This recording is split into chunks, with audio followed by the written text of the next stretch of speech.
tous les animaux, sans exception, excepté l'homme, ne se font jamais du mal.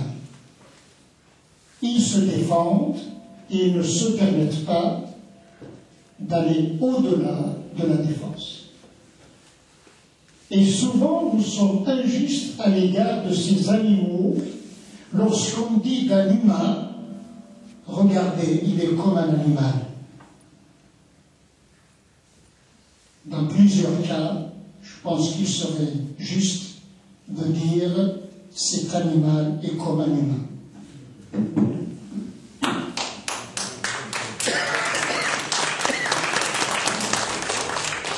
On va lire des questions qui sont arrivées. Alors, la première, on va toutes les lire.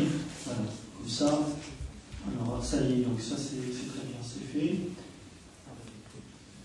Alors, la plus facile à lire d'abord. Liberté pour un musulman, liberté pour un chrétien, la même chose pour l'interrogation, des différences pour l'interrogation. Deuxième papier, je crois fondamentalement en la capacité de l'homme à vivre avec ses frères. Nos témoignages aux uns et aux autres sont là pour le prouver. Alors dites-nous pourquoi les chrétiens sont de plus en plus pourchassés dans les pays musulmans. Point d'interrogation. Une autre aussi avec quelques compliments. Arrêtez de parler de vous, c'est de l'ego. Parlez-nous de que dit Mohamed de Jésus, que dit Jésus de Mohamed. Supposons qu'ils sont là à votre place. Point d'interrogation. Assis à vos places, que dit l'un de l'autre, que disent-ils au sujet de vivre ensemble. Et enfin le dernier, parlant d'actualité, que pensez-vous des médias, à part quelques médias qui n'ont pas toujours l'importance qu'elles devraient avoir, la majorité des médias ne parlent que des effets néfastes. Elles voient la guerre de départ et ne voient pas la guerre d'arrivée. De nos élus d'accord aussi avec ce qui vient d'être dit. Qu'en pensez-vous? C'est un peu plus tôt. Relativement simple. Il y a beaucoup de questions qui demanderaient de long développement.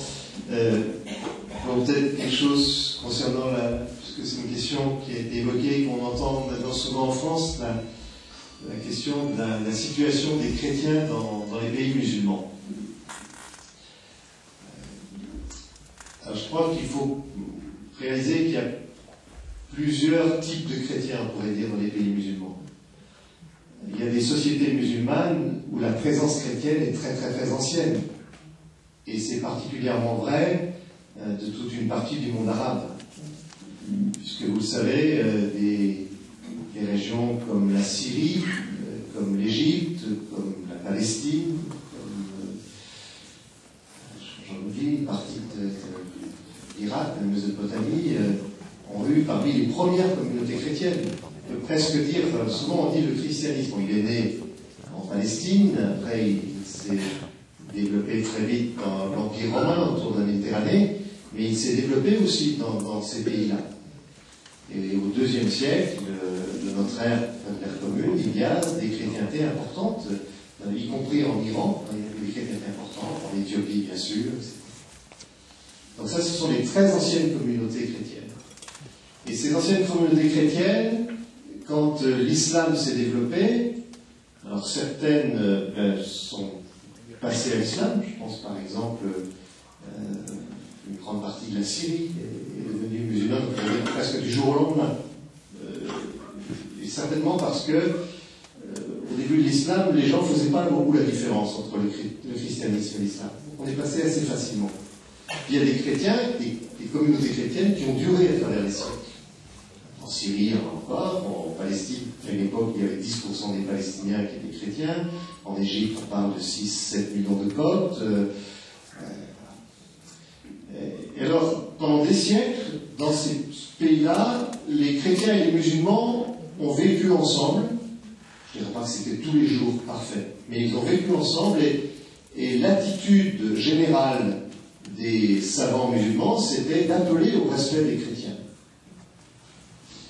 Encore une fois, il peut y avoir des problèmes aussi, parce qu'il n'y a pas de société qui ne connaisse pas de problème. Mais on peut dire que pendant des siècles, les chrétiens qu'on appelle du monde arabe ont vécu de manière correcte avec les musulmans réciproquement. Les choses ont commencé à changer à deux périodes de l'histoire, on pourrait dire, au moment où il y a eu des phénomènes coloniaux, par exemple le mandat britannique sur l'Irak, sur l'Égypte, sur la Palestine, le mandat français sur le Liban, sur la Syrie, parce que là, à ce moment-là, les puissances européennes comme la France et la Grande-Bretagne ont eu tendance à s'appuyer sur les chrétiens, parce que c'était un point de rencontre, voilà, et à favoriser les chrétiens, notamment dans l'éducation. Alors ça a créé déjà des difficultés, parce que certains étaient plus favorisés que d'autres. Puis là-dessus, il y a eu, et c'est pas terminé, malheureusement, la tragédie israélo-palestinienne, avec, vous savez bien, toutes les influences étrangères. Et les chrétiens ont été souvent associés, en général à tort, les chrétiens du monde arabe, associés aux puissances occidentales.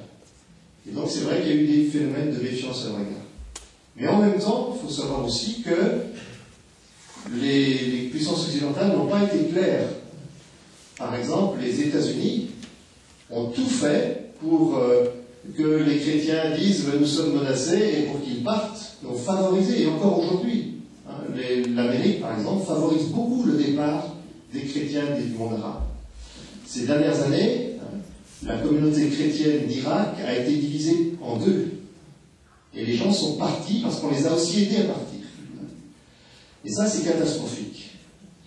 Et donc ça, je pense que c'est une première chose qu'il faut prendre en compte. C'est ces chrétiens qui ont une longue histoire. Et je pense que c'est dramatique pour le christianisme, parce que ce christianisme-là, des origines, est en train de disparaître.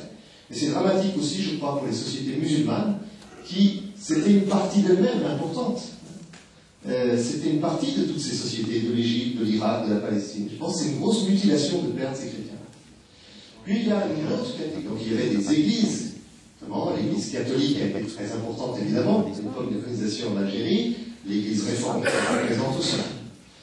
Et avec les indépendances, la plupart de ces chrétiens, vous savez, l'exode pied noir, bien sûr, et puis ensuite les chrétiens qui étaient partis en Algérie, par exemple, comme coopérants, comme ingénieurs, etc., ces communautés-là ont diminué. Et il n'existe presque plus de ces chrétiens-là. Ces chrétiens des anciennes métropoles coloniales.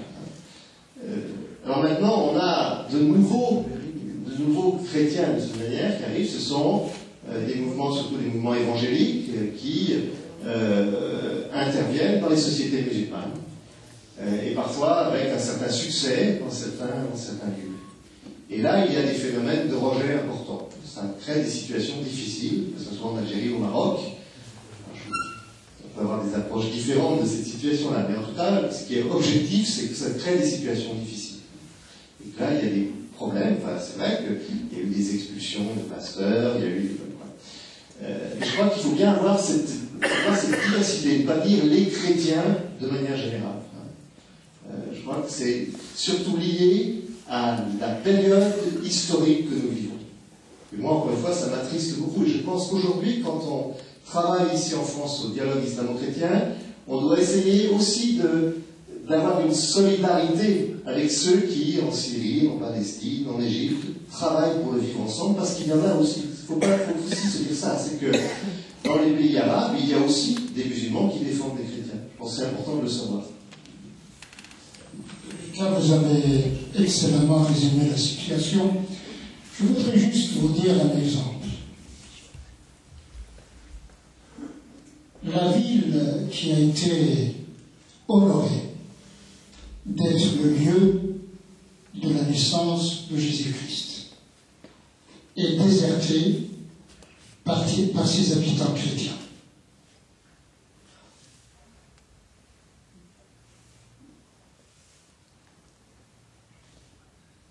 Comment interpréter cela? Je pense que aborder cette question exige de nous tous une intelligence de ce que l'on appelle aujourd'hui la géopolitique.